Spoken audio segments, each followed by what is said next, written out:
Muvandi Yezu Kristu akuzwe. Tumaze iminsi tuganira ku birajyanye na rozari ntagatifu dukoresha twiyambaza umubyeyi Bikira Mariya muri uku kwezi kwamweguriwe. Uyu munsi rero nagira ngo turebere hamwe ibindi bintu, ariko ishapure tuyibuke twese, atari muri uku kwezi gusa, ahubwo igihe cyose tubishoboye, tubifitiye igihe, kandi tugomba kugishaka icyo gihe, kuko ni isengesho ritugeza kuri Yezu Kristu tunyuze ku mubyeyi wacu Bikira Mariya.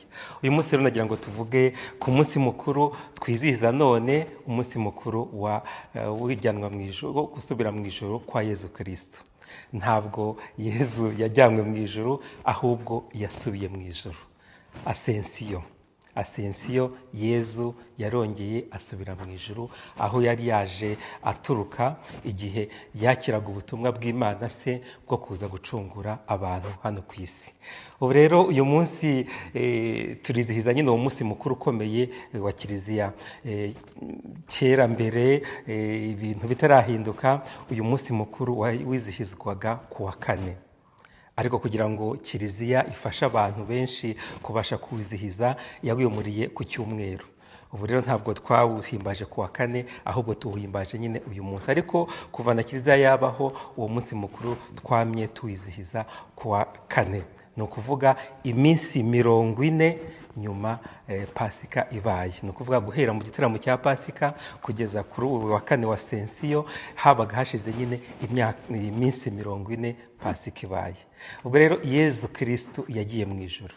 Agenda mu ijuru ajyanye ndetse n'ibikomere byo kubabara kwe. Yaraje gucungura abantu, hanyuma abantu ntibakwakira umukiro we, ariko ntiyabatereranye, ahubwo yaremeye isi mubamba ku musaraba kubera twebwe, hanyuma arazuka. Azuka afite bya bikomere nyine byari byamaze komoka, kuko umubiri we wari umubiri mwiza, wagizwe gutyo na Roho Mutagatifu, ariko yari agifite izo nkovu z'urukundo. Iyo munsi mukuru wa Asensiyo urakwibutsa wowe ko niba ufite ibikomere by'urukundo, urukundo watewe n'ivanjiri, uri mu rugendo rwiza. Komereza aho ngaho. Ibyo bikomere rero ntabwo bigomba kugutera ubwoba, ahubwo ureke Yezu Kristu abyomore, kuko Yezu Kristu yazamutse mu ijuru ajyana nyine n'izo nkovu z'urukundo. Izo nkovu z'urukundo rero yarazijyanye kugira ngo abashe no komora ibikomere byawe kenshi na kenshi biterwa n'urukundo. Ubwo rero twishime tunezerwe, kuko Yezu Kristu yicaye iburyo bwa se, kandi yaravuze ati ngiye kubategurira umwanya. Icyo ni icya kabiri twigira kuri ya Asensiyo y'uyu munsi. Buri wese afite umwanya mu ijuru ateguriwe na Yezu Kristu.